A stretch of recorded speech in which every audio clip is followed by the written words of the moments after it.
Okay, welcome to the Heartland Cycling Network. This episode is located at the Trek Store, Omaha West, and I'm here with actually both store managers, Chris Ulane with the Midtown store and Robb Haitt with the West store. And I think the last time I was here with Rob, this was called the bike rack at that time. So there's been a migration, okay? You're now a full-fledged Trek store. And how has that gone, and how do the two of you cooperate? Yeah, it was a fun transition. It happened in July of 2022, probably the busiest time of the year to do a store transition. But we made it work. A little rocky at first, but yeah, we had fun with it, and everybody was bought in with the change. So then, Chris was awesome helping us out, getting products that we need, advice that we need, things like that. So yeah, it's going pretty smooth now. Okay, how does that impact the Midtown store? How do you guys work together? When we heard that Trek was going to acquire the bike rack, and we'd heard rumors that Jim was looking to retire for a long time, so we weren't surprised by it.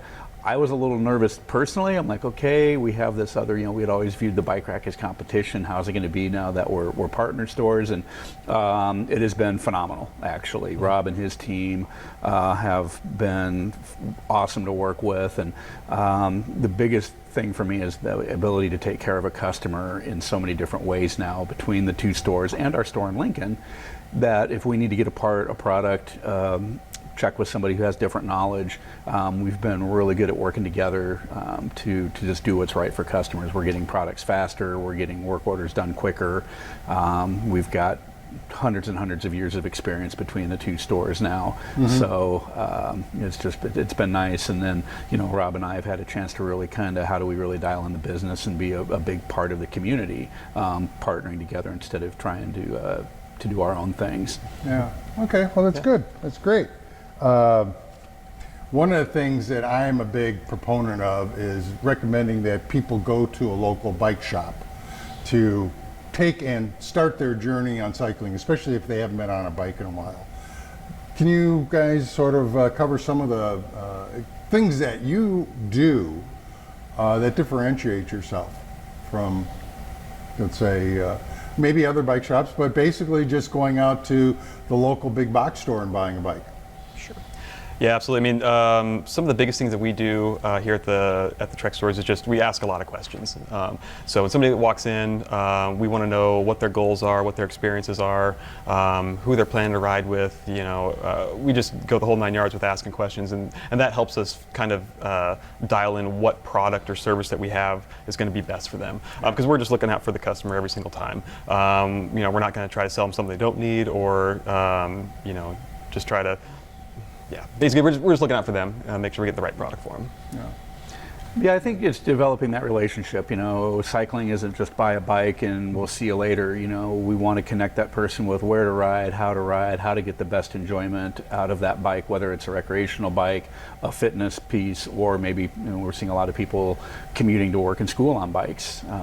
So to Rob's point, our process starts with just qualifying that customer. What do you want to get out of that experience? How can we help? And what do we do for you after the sale to keep you and the bike just in top condition so that you keep riding the bike and enjoying it. So it's really, it's not only getting them on the right bike so they can enjoy going out and riding, but it's the service after the sale? Absolutely. Absolutely.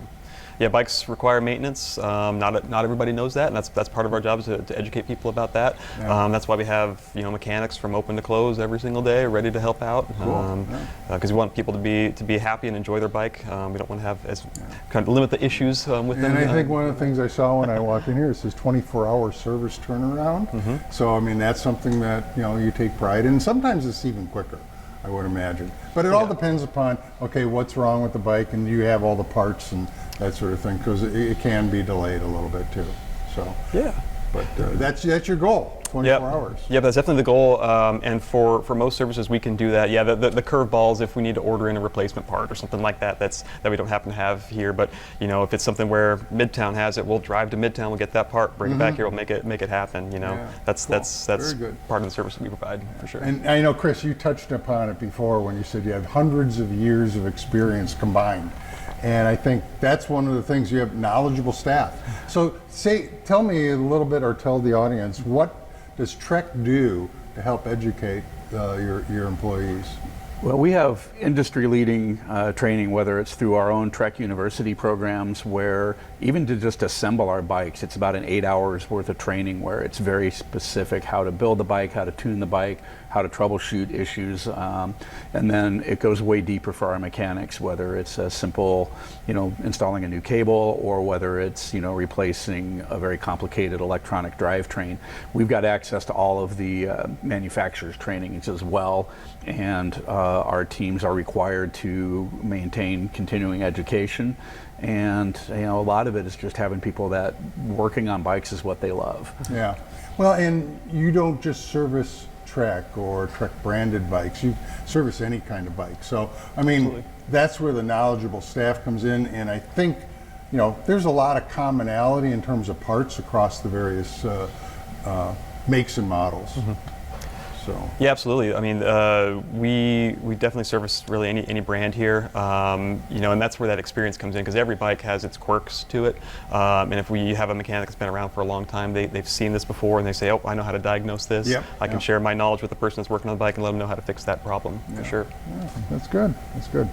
Okay, so what else does the store offer? I know that personally, I've been on some rides during the summer with different groups, and they happen to be affiliated with the West Store. Mm-hmm. Okay, like the slide ride, yep, and then the Tour de Lakes ride. Mm-hmm. But there's more that you guys do. So sort of give us the little laundry list of some of those rides. Yeah, those are for us at the West Store. That's our two big ones throughout the summer season. The slide ride, which is a Wednesday evening ride at Exarban Village, mm-hmm, and then our Tuesday morning ride. They've been super fun, super successful. Just kind of good community building rides for sure. Not overly competitive or anything like that. They're just more getting people out and riding. Mm-hmm. So I always have a good time with that one. Yeah.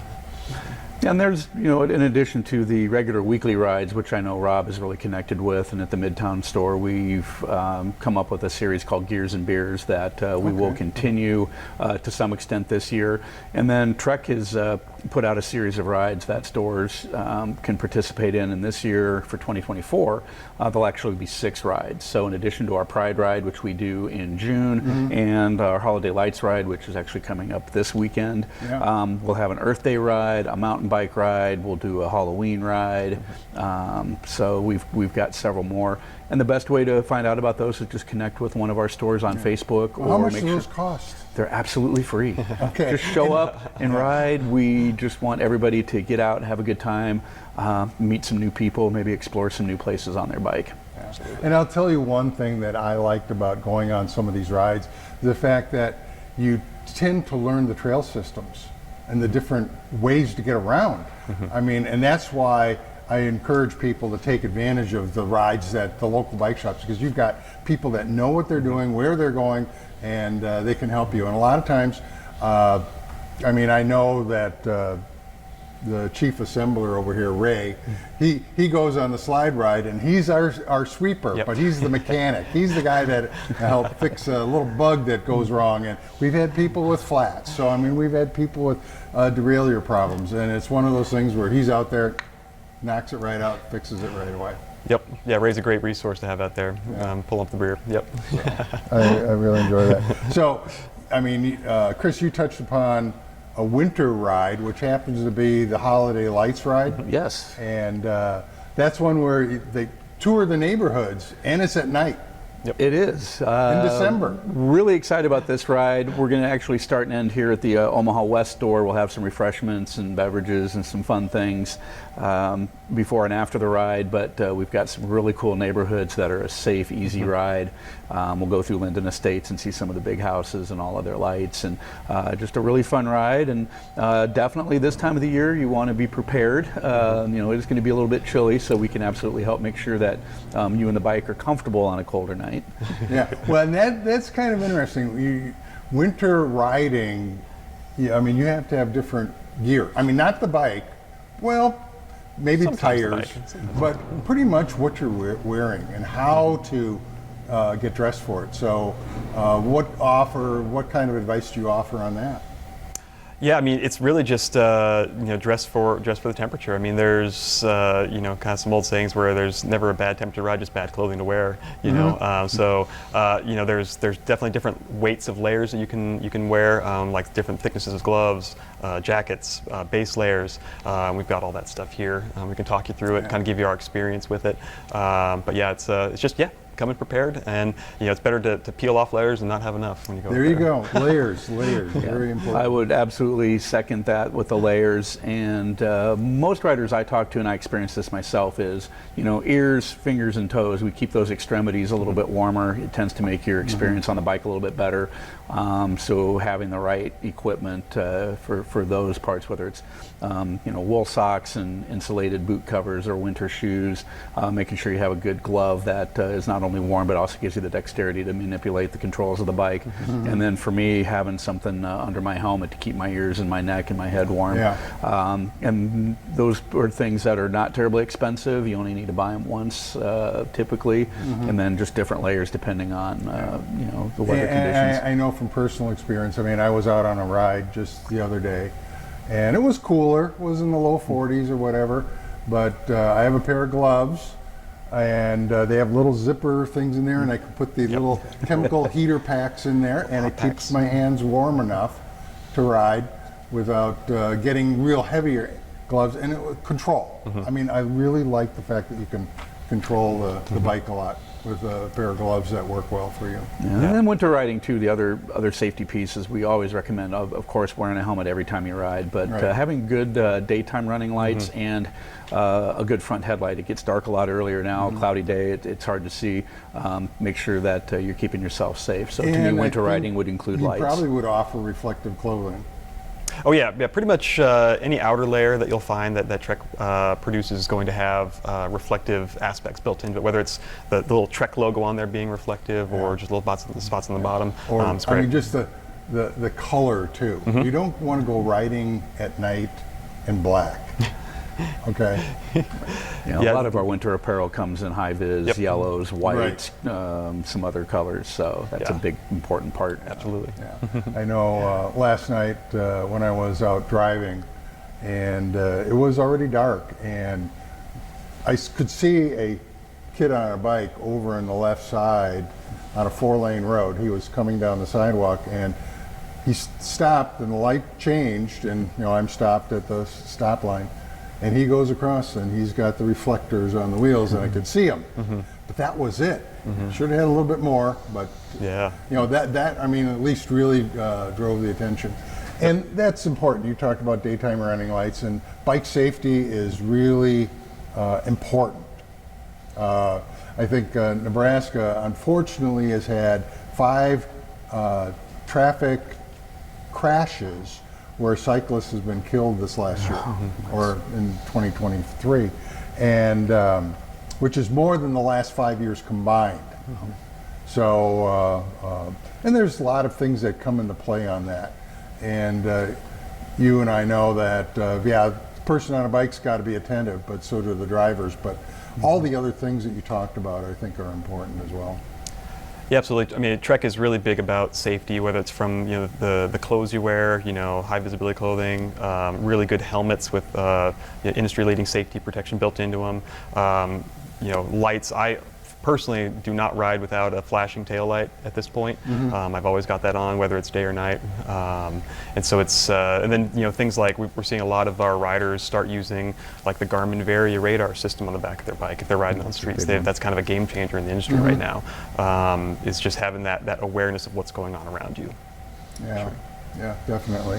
I think that was a good point. Awareness of where you are. We talked a little bit about bike safety. What other things, are there any other things that you can add on bike safety that might be important? Well, I think for me when I ride, and riding on the roads, to me it's just you got to be defensive. I don't ever assume that somebody in a car is going to see me, Exactly. or I see a lot of people, cars, especially when they're making right-hand turns, they roll through the sidewalk. So as a cyclist, I make sure that, and I share this with our customers, just protect yourself, look out for yourself. If you think there's a chance there's going to be a car coming through that intersection, take the safe road, slow down, unclip. You definitely have to be a little bit more defensive. Yeah. I think you made a good point there with motorists that are turning right. Mm-hmm. Yeah. Generally, they never look right. They look left to see if the traffic is clear. So if you're coming down a sidewalk or a trail that's going to intersect with them, you have to be really aware, is that person actually seeing you? Yeah. I always try to make eye contact with the person, when they're, Yeah. because once they see you, and like, okay, like I see you, you see me, okay, we're good now. Then I'll go. Yeah. Something else that I tend to see on some of the Facebook groups that I'm part of is bike security. And you brought up the Garmin radar, Varia radar unit. So, I mean, you can sense somebody in the back. And there's some other, let's say, brands. There's more than just Garmin that actually does that. Right. But it's a way to understand without, a rear view mirror. I always have a rear view mirror. It's a very important piece. Like most people, you're looking forward and not backward that often. So that's kind of a helpful tool. But what other things, to prevent your bike from being stolen? Oh man, well, yeah. So we talk to customers a lot about this throughout in the store. It kind of depends on where you're locking, how long you're going to be leaving a bike left alone. But yeah, there's plenty of really good lock resources that we have here. One thing I really like about Trek is they've actually outsourced their lock production to Avis, which is a very well-known, well-regarded company for producing those. So they have lightweight locks, they have heavy-duty locks, and everything in between. Yeah. But yeah, it's just basically it's. You want to be as this is your baby. Your bike's your baby, so you want to protect it as best you can. Go ahead. Anything, Chris? To Rob, a lock is something that we always try to talk about. After we've picked out that dream bike, I always ask them, like, how are we going to make sure that your bike doesn't become somebody else's bike? Because it breaks my heart every time somebody comes in to buy a bike and they're like, well, why are you here? Well, my other bike got stolen. So a good lock's going to run you $70 to $100. But look at it as an investment. You may be spending an inexpensive bike right now is $800 to $1,000. Yeah. That extra $100 to keep that investment secure. And like Rob mentioned, we've got a lock for every style, whether you want to carry a big heavy chain lock or if you want. Locks are a deterrent. Correct. They'll slow down somebody. I know, like Avis, they've got some of the big U-locks, and they're heavy, and a lot of times people, I don't want to carry that around. Well, it all depends upon where you're going to lock up your bike and what you're going to do with it, I know. And Avis is a nice company where they talk about visibility and time that your bike is going to be, let's say, out of sight or whatever, and then just the availability. Those are like the three things that, they talk about. Yep. There's other technologies out there too. There's places, custom parts that you can put an AirTag in to keep that way you can track it through your iPhone. Trek carries a product from Nog called the Scout, which is built in that you can track it with Find Your iPhone. We've had some success with that where it's an audible alarm, but it allows you to physically track your bike. We've had a lot of folks that maybe do like the taco ride or some of these bike events where we would hope your bike wouldn't get stolen, but a little less trouble to carry, but still very effective in keeping track of your bike. And then what you lock it to. Okay, because one of the things that I always thought was kind of interesting, well, I'm locking it to the bike rack over here, and I'm going, well, that's okay, but the bike rack is actually the weakest link. If somebody's got an angle grinder and they want your bike, they'll cut the bike rack and carry your bike off. Probably easier to get through that. An Avis U-lock may take 20 minutes per cut. They have to do 2 cuts because it doesn't twist off very easily. They have to do 2 cuts. So, it's one of those things where they're going to take some time and probably multiple blades to get through that Avis lock. Well, they're not going to do it in the open. Okay. Not, So, if you're at the coffee shop, it's probably not going to happen. But thing is, if you leave your bike, and hey, my son lost his one of his bikes, and he was in an apartment, and the apartment parking garage, and he had locked his bike to like a standpipe or something there, and one day it was gone. You Yep. know? Unfortunately. Yep. Yeah. So Yep. if somebody's determined to get your bike, they will. So you've got to take and limit the time that you're away from the bike, the visibility. You want to increase that so that other people can see it. Now I've heard of these bike alarms and things that are on, bike buzz and stuff. And I'm going, well, those are all fine, but how many times do you ignore the car alarm in the parking lot going on? And that's the advice we generally sell. It's like, this is a really good tool if you're still within eyesight of they're all earshot. good. They're all good. They're all good. It's just that, the combination.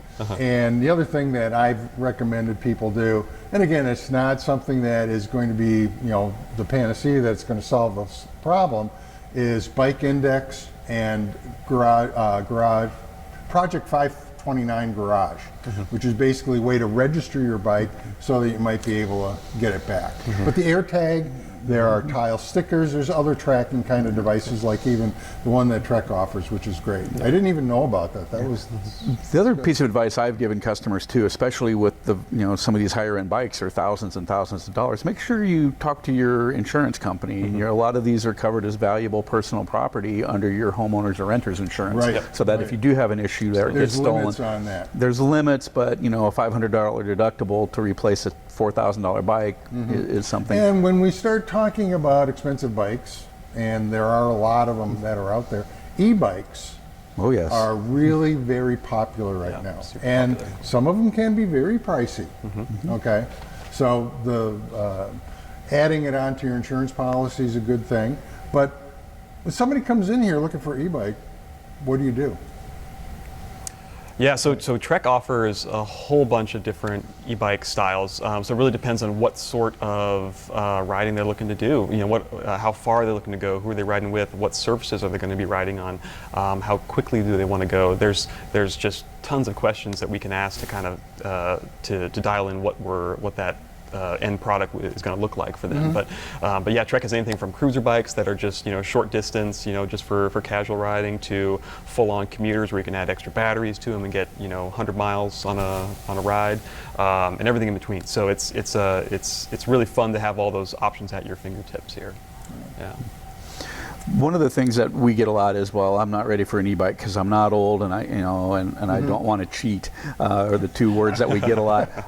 The reality is that the majority of the bikes that Trek produces are pedal assist only. You still have to put in some sweat equity. So first and foremost, it's a bicycle. You just get that ability to have that extra help when you need it. And it's a game changer for folks that want to ride farther. They want to ride faster. I get a lot of customers, especially on our side of town, that live closer to the river. They're like, I live at the top or bottom of a great big hill, and I don't like to ride my bike. E-bikes can change all of that. And the best advice I can get is come talk to us. We'll get you out and try a couple bikes. We can test riding an e-bike. It will change your life. You've got to get out and try it. We can tell you, Rob and I can tell you all day. Especially if they haven't ridden a bike at all. Oh, absolutely. Totally. It's a way to get outside. Absolutely. It's a great way to get outside, and it's a more natural feel than you would think. It's just like, as I tell people, it's a lot like having legs that are really, really strong and don't get tired. So definitely come in and try one. I tend to go on the philosophy, you get what you pay for. Very much. Yes, very much so with e-bikes, yeah. So I know that there's all different kinds of e-bikes out there, and there's people that can order things online, but I think one of the advantages of buying it at a local bike shop is that you can actually service not only the mechanics, but the electronics. Absolutely. So Trek has taken a pretty firm stance on the quality of their e-bikes that they're putting out there. So they use primarily 3 different brands of the drive and battery systems that are well regarded in the industry. Everything's has been certified to be sold in the United States. So they have UL listings that they have to, or these tests that they have to basically pass in order to be sold. And yeah, we can do diagnostics on them. We can run problem checks, things like that, and get updates, all sorts of things to the software here. And yeah, we have those tools here, and every mechanic here knows how to do that stuff. So it's very easy to service a bike like that. When we have customers that come in and say, hey, I'm looking at this bike, you know, maybe it's an online bike or from a shop that, you know, maybe a big box shop or something we haven't heard of. My first question is usually like, cool, where are you going to get it worked on? You know, like to Rob's point, we have the tools, we have the mechanics, we have the technical resources, and the biggest thing for us is we carry the parts. You know, if your e-bike breaks and it's a Trek, there's a good chance we're going to have that part either in store or within a couple days in one of our warehouses. Some of these internet brands, you may have to go back through the manufacturer. That part may have to come from far overseas.